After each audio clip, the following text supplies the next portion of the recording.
우리가 살아가는 세상을 일컫는 여러 가지 표현 가운데 종교다원주의 사회라는 말이 있습니다. 우리가 살고 있는 세상에 종교가 많다는 것입니다. 종교다원주의 사회라고 할 때는 하나님을 믿는 기독교의 신앙도 하나의 종교로 분류가 됩니다. 종교다원주의 사회에는 종교가 많이 있기 때문에 서로의 다름을 인정하고 상대적인 가치를 존중하고 서로 다투지 말고 평화롭게 지내는 것이 바람직한 매너 있는 태도처럼 생각됩니다. 그럴 필요가 있습니다. 종교 간에 서로 다름을 인정하고 서로 상대적인 가치를 존중해 주고 평화롭게 지낼 필요가 있는데, 그런데 그렇다고 해서 모든 종교가 비슷한 것은 아닙니다. 모든 종교가 비슷하다고 하면 어느 종교를 믿어도 전혀 문제가 되지 않을 것인데, 모든 종교는 비슷하지 않습니다. 오직 예수님만을 믿어야 하는 이유가 있는데, 오직 예수님만을 믿어야 하는 이유는 구원 때문입니다. 종교를 갖는 이유가 단지 세상에서 사는 동안 마음이 평안하고 세상에서 잘 살고 행복하기 위함 정도라고 하면 다른 종교를 믿어도 그 정도 가능하고 종교가 없어도 가능할 수 있습니다. 그런데 예수님만을 믿어야 하는 이유는 구원 때문입니다. 이전에 우리 믿음의 선배들은 전도하러 다닐 때 예수 천당, 불신 지옥 그렇게 외치며 다니곤 했습니다. 그 구호가 세련되지 못하고 투박해 보이긴 해도 기독교의 핵심을 잘 표현하고 있습니다. 구원이라고 하는 것은 무엇인가?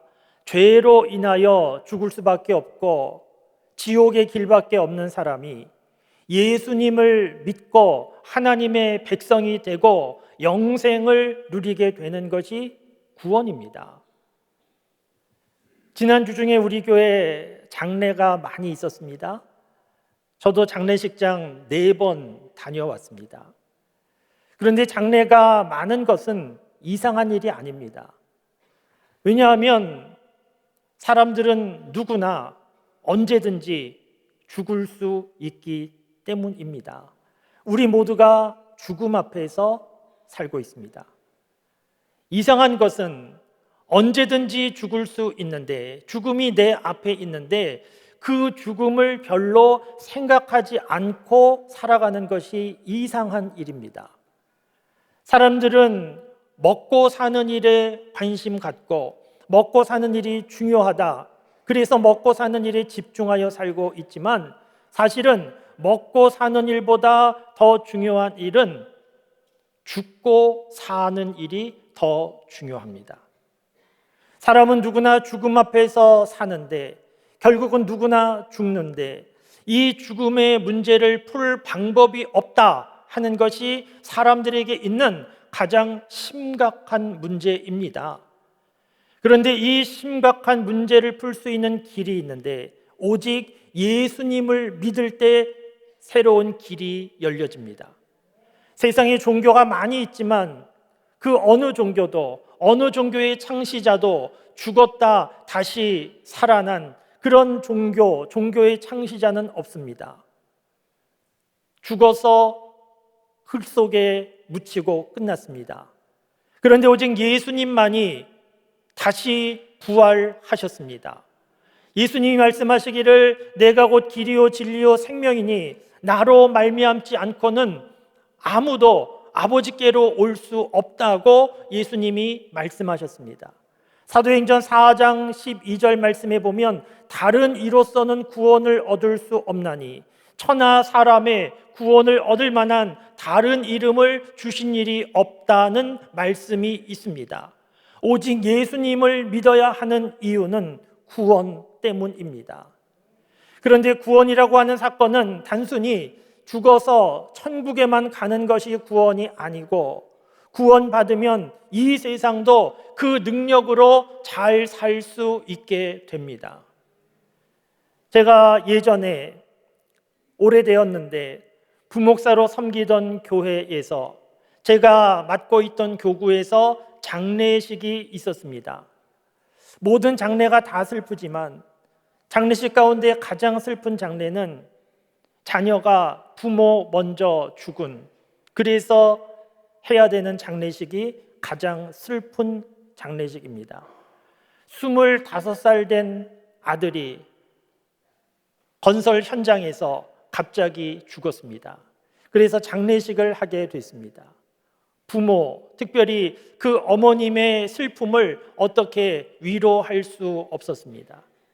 그런데 어쨌든 장례식은 해야 되니까 장례식을 다 하게 되었는데, 저는 장례식 내내 그 아들을 잃어버린 슬퍼하는 어머님에게 마음이 많이 쓰였을 뿐만 아니라 또 한 사람, 그 구역을 섬기는 구역장에게도 상당한 마음이 쓰였습니다.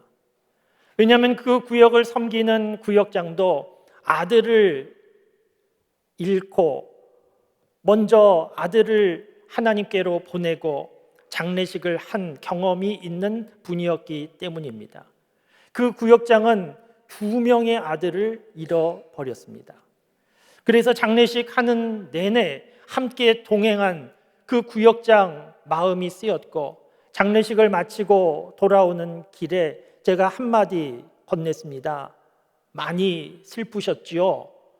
그렇게 한마디 건넬 때 그 구역장은 제가 무슨 맥락에서 그렇게 묻는지 다 아셨습니다. 그리고 대답하시기를, 천국이 있잖아요. 천국이 없으면 못 살아요. 이렇게 대답하셨는데 아직도 그 기억이 저에게 너무 분명합니다. 견딜 수 없는 슬픔, 사람들이 위로할 수 없는 슬픔을 당했는데 하나님 나라 천국을 생각하면서 위로받았다는 것인데, 천국이 있잖아요. 천국이 없으면 못 살아요. 이 말을 거꾸로 하면 천국이 있으니까 살 수 있어요. 이런 뜻이지 않겠습니까? 구원이라고 하는 것은 나중에 죽어서만 천국 가는 것이 아니고 이 세상의 모든 슬픔과 고난도 이겨낼 수 있는 능력이 됩니다. 예수님께서 요한복음 16장 33절에서 제자들에게 말씀하시기를, 세상에서는 너희가 환난을 당하나 담대해라, 내가 세상을 이겼다는 말씀을 하셨습니다. 예수님 믿는 사람이라고 문제없이 사는 것이 아니고 예수님 믿는 사람도 세상에서 환난을 당하는 일이 있는데, 그런데 예수님 믿고 구원받은 사람 문제없다. 이 세상이 전부가 아니다. 너무 걱정하지 말아라. 너희는 이미 이긴 사람들이다. 그렇게 말씀해 주신 겁니다. 구원의 능력은 저와 여러분들이 예수님을 믿고 신앙생활 함에도 너무너무 중요합니다. 오늘도 우리가 함께 모여 하나님 앞에 예배 드리는데, 예배는 구원의 기쁨과 감격으로 예배를 드리는 겁니다. 구원의 기쁨과 감격이 없는 사람은 참된 예배자가 될 수 없습니다. 하나님이 받으시는 참된 예배는 구원의 기쁨과 감격으로, 감사함으로 드리는 겁니다. 찬양대로 봉사할 때, 교회 여러 부서에서 섬길 때, 하나님 앞에 헌금 드릴 때, 복음을 전할 때, 그 모든 일들도 구원의 사건이 에너지가 되어서 움직이는 겁니다. 그러니까 구원의 사건이라고 하는 것은 죽어서만 천국 가는 것이 아니고 이 세상의 슬픔도 고난도 이겨낼 수 있고, 예수님 믿는 사람, 예수님 믿는 사람답게 예배자로 믿음의 사람으로 살아가게 하는 것이 구원의 사건입니다. 이 구원의 사건 분명히 믿으실 수 있기를 바랍니다. 오직 예수님만을 믿어야 하는 이유는 구원 때문입니다. 그러면 여러분, 제가 질문을 하나 해보겠습니다. 중요한 질문인데 좀 당황스럽게 느껴지실 수도 있습니다. 여러분들은 이 중요한 구원 받으셨습니까? 이 질문에 대하여 자신 있게 대답할 수 있는 분들도 있으시지만 이 질문에 답하기에 좀 주저하게 되는 분들도 있으실 겁니다. 사실 우리 자신을 돌아보면 대답하기 쉽지 않습니다. 구원받은 사람답게 살지 못하는 모습이 우리에게 너무 많이 있습니다. 하나님께서 우리에게 너는 구원받은 사람이다, 구원 확인증 이런 것이라도 써서 주셨으면 흔들리지 않고 믿겠는데 그런 거 주신 일도 없고, 그래서 구원받았다는 것이 나 혼자만의 짝사랑, 혼자만의 착각이 아닐까 그런 생각하기도 합니다. 그렇다고 하면 오늘 본문 말씀을 잘 보실 수 있기를 바랍니다. 오늘 본문 말씀, 이런 사람은 구원받은 사람이다 하는 것을 우리에게 분명하게 알려주시는 말씀이기 때문입니다. 오늘 본문 말씀 9절과 10절 말씀에 보면 내가 만일 내 입으로 예수를 주로 시인하고 또 하나님께서 그를 다시 살리신 것을 마음에 믿으면 구원을 받으리니 사람이 마음으로 믿어 의에 이르고 입으로 시인하여 구원에 이른다는 말씀입니다. 구원을 얻기 위하여 두 가지 조건이 필요한데 한 가지는 마음으로 믿는 것이고 또 한 가지는 입으로 시인하는 것입니다. 그런데 이 두 가지는 결국 동전의 양면처럼 한 가지입니다. 마음으로 믿지 않고 입으로 시인하는 것은 가짜이고 마음으로는 믿었는데 입으로 시인하지 못하는 것도 가짜입니다. 그러니까 마음으로 믿으면 입으로 시인하게 되어 있습니다. 마음으로 누군가 사랑하게 되면 사랑한다고 말하게 되어 있습니다. 마음으로 믿고 입으로 시인하는 것은 흔들림이 없이 분명하다는 겁니다. 그러면 마음으로 믿고 입으로 시인하는 내용은 무엇입니까? 오늘 말씀 9절 10절에 있는 내용, 예수님을 주로 시인하고 하나님께서 그를 죽은 자 가운데 다시 살리신 것을 믿으면, 이 말씀 속에는 여러 의미가 포함되어 있습니다. 어떤 의미가 있는가 하면 이 말씀 속에는 나는 아무 소망이 없는 사람입니다. 나는 죄인입니다. 나는 죄로 인하여 죽을 수밖에 없는 사람입니다. 그런데 하나님께서 나를 불쌍히 여기셔서 예수님을 보내주셨습니다. 예수님께서 십자가에서 죽으신 것은 나와 무관한 일이 아니고 내 죄를 대신하여 예수님이 십자가에서 죽으신 것이고, 예수님께서 내 죄를 대신하여 십자가에 죽으심으로 나는 용서받았습니다. 예수님께서 부활하신 것처럼 나도 부활할 것입니다. 이 모든 것을 믿는 것이 예수님을 주로 시인하고 하나님께서 그를 다시 살리신 것을 마음으로 믿는 것입니다. 여러분, 제가 지금 말씀드린 이 모든 것을 믿으실 수 있습니까? 이 모든 것을 믿으신다고 하면 분명히 구원받은 분입니다. 너무 쉽다고 생각하실 수 있는데 원래부터 쉬웠던 것은 아닙니다. 처음에는 쉽지 않은 불가능한 일이었습니다. 그런데 하나님께서 사람의 몸으로 세상에 오셔서 예수님께서 십자가에 죽으시는 엄청난 사건이 있었기 때문에 쉬워지게 된 겁니다. 저와 여러분들이 예수님을 나의 주님으로 고백하는 일, 사실은 쉬운 일이 아닙니다. 길 가는 사람 붙잡고 예수님을 나의 주님이라 해보라고 하면 못합니다. 교회에 나오셨지만 교회 처음 나오신 분들, 아직 믿음이 없는 분들 예수님을 나의 주님으로 고백 못합니다.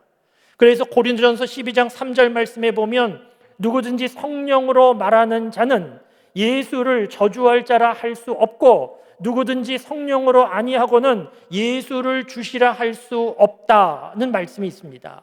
우리가 예수님을 나의 주님이라고 고백하게 된 것은 성령 하나님의 역사가 우리 안에 있었기에 가능한 일이라는 겁니다. 똑같이 복음을 들어도 믿는 사람이 있고 믿지 않는 사람이 있습니다. 누구는 믿었는데 누구는 왜 믿지 않는가 설명하기 어렵습니다. 그러나 분명한 사실은 내가 믿고 있다고 하면 내가 믿은 것이 아니고 성령 하나님의 역사 가운데 내가 믿게 된 겁니다. 하나님의 역사가 나에게 일어난 것이고 내가 예수님을 주님으로 고백하고 있다고 하면, 하나님께서 예수님을 다시 살리신 것을 믿는다고 하면 그 사람은 구원받은 사람입니다. 구원에 대하여 의심하지 말고 흔들리지 말고 나는 하나님의 은혜 가운데 성령의 역사 가운데 구원받은 사람이다 확신할 수 있기를 바랍니다. 그리고 이 구원의 능력으로 살아갈 수 있기를 바랍니다. 그런데 여러분, 저와 여러분들이 하나님의 은혜 가운데 구원받은 것 감사한데, 그러면 구원받았다고 하면 하나님의 은혜입니다, 감사한 일입니다, 나는 이제 죽어도 문제 없습니다, 그렇게 살다가 죽으면 되는 것이겠습니까? 그렇지 않습니다. 구원받은 사람들에게 기대하시는 하나님의 마음을 아셔야 합니다. 오늘 본문 말씀 14절 말씀에 보면 하나님의 안타까운 마음이 잘 표현되어 있습니다. 믿지 않고 어떻게 부를 수 있겠느냐? 듣지 않고 어떻게 믿을 수 있겠느냐? 전해주는 사람이 없이 어떻게 들을 수 있겠느냐? 오늘 본문 말씀에 보면 어찌 이런 단어가 반복되고 있습니다.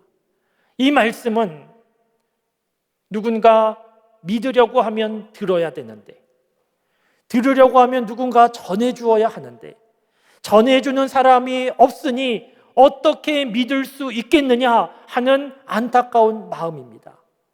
어찌 이 반복되는 말 속에 하나님의 한숨이 느껴집니다. 누군가 전해주어야 되는데, 그래야 듣고 그래야 믿는데, 전해주는 사람이 없으니 어떻게 믿을 수 있겠느냐 하는 하나님의 안타까운 마음이 있습니다. 사랑하는 성도 여러분, 저와 여러분들은 하나님의 은혜 가운데 이미 구원받은 사람들입니다. 그런데 하나님께서 구원받은 사람들에게 기대하시는 하나님의 마음이 있다는 것을 아셔야 합니다. 하나님은 구원받은 사람들만 모여서, 교회에 모여서 예배드리면서 잘 살아라, 하나님은 그렇게 원하시지 않고, 아직도 복음을 듣지 못한 교회 밖에 있는 구원받지 못한 많은 사람들에게 하나님의 복음이 전해지기를, 그 일을 구원받은 사람들이 감당해 주기를 하나님께서 원하시고 있습니다. 그래서 오늘 말씀 15절 말씀에 보면 아름답도다 이런 표현이 있는데, 무엇이 아름다운가 하면 좋은 소식을 전하는 자들의 발이 아름답다는 말씀이 있습니다. 발만 아름다운 것이 아니고 그 삶이 아름답다는 것인데, 어떤 사람이 아름다운가?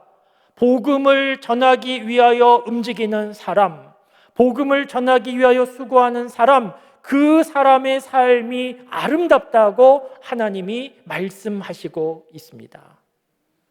사랑하는 성도 여러분, 이 하나님의 마음을 잘 아실 수 있기를 바랍니다. 나는 구원받았으니까 문제없다, 하나님의 은혜 참 감사하다, 나는 죽어도 괜찮다, 그렇게만 살지 말고 구원받은 사람들에게 기대하시는 이 하나님의 마음을 잘 아실 수 있기를 바랍니다.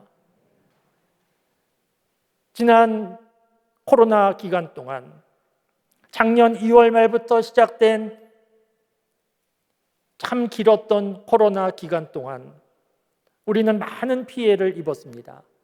교회에도 많은 피해를 입었습니다. 교인들의 숫자가 줄었고 헌금도 줄고 모든 사역이 중단되고 성도 간의 교제도 할 수 없었습니다. 그런데 무엇보다 심각했던 피해는 복음을 전할 수 없었다는 겁니다. 전 세계에 나가서 복음을 전하던 선교사님들의 활동이 멈추어졌습니다. 교회에서도 전도와 관련된 모든 활동 멈추어졌습니다. 그동안 복음을 들었어야 했는데 복음을 듣지 못하고 죽어간 사람들이 몇 명이나 되겠습니까? 많은 사람들이 복음을 듣지 못하고 죽어갔습니다. 큰 피해가 있었던 겁니다. 오늘 저와 여러분들은 교회에 모여 있습니다. 교회는 무엇을 하는 곳입니까? 교회는 교회의 주인 되시는 하나님의 뜻을 이루어 드리는 곳이 교회이지 않습니까? 그렇다고 하면 저와 여러분들이 다시 생각해야 됩니다. 교회의 주인 되시는 하나님의 뜻이 복음을 듣지 못한 사람들에게 복음을 전하는 일이라고 하면 우리는 이 일을 위하여 기도하고 움직이는 것이 마땅하지 않겠습니까? 오늘 말씀에 하나님께서 복음을 위하여 움직이는 발걸음과 삶이 아름답다고 하셨는데 하나님 앞에 우리가 다 서게 될 것인데 하나님 앞에 섰을 때 아름다운 삶을 살았다고 인정받는 사람은 복음을 위하여 움직인 사람, 복음을 전하기 위하여 수고한 사람만이 하나님 앞에 섰을 때 아름다운 삶을 살았다고 인정받게 될 것입니다. 우리는 세상 살아가는 동안에 무척 분주하게 살아가고 있습니다. 세상에서의 성공을 위하여 열심히 수고하고 노력하고 나름대로 성공하기도 하지만 그렇게 분주하게 살았어도 복음을 위하여 움직이는 발걸음이 없었다고 하면 그 삶은 하나님 앞에서 아름다운 삶이라 인정받기 어렵습니다. 그러나 세상에서는 큰 성공을 이루지 못하고 다른 사람과 비교해서도 부족한 삶을 산 것 같아도 복음을 위한 발걸음이 있었고 복음을 위하여 수고한 일이 있는 삶이었다고 하면 하나님 앞에서 아름다운 삶을 살았다고 칭찬받고 인정받게 될 것입니다. 사랑하는 성도 여러분, 하나님의 은혜로 구원받았습니다. 그 구원은 정말 엄청난 사건입니다. 엄청난 감격입니다. 구원받았음에 대하여 감사하면서 거기에 머물지 말고 구원받은 사람들에게 기대하시는 하나님의 마음을 알아서 좋은 소식을 전하는 자들의 발걸음이 아름답다 말씀하시는 하나님의 말씀을 기억하여 한 걸음 한 걸음 복음 전하는 일에 관심을 가지고 움직여서 하나님으로부터 아름다운 삶을 살았다고 칭찬받고 인정받는 분들 다 되실 수 있기를 바랍니다. 우리 교회가 힘을 모아서 하나님의 뜻, 구원받지 못한 사람들에게 복음을 전하는 이 일에 관심을 가지고 기도하고 힘을 모아서 하나님으로부터 참 아름다운 교회라고 칭찬받는 우리 교회 될 수 있기를 주님의 이름으로 축원합니다.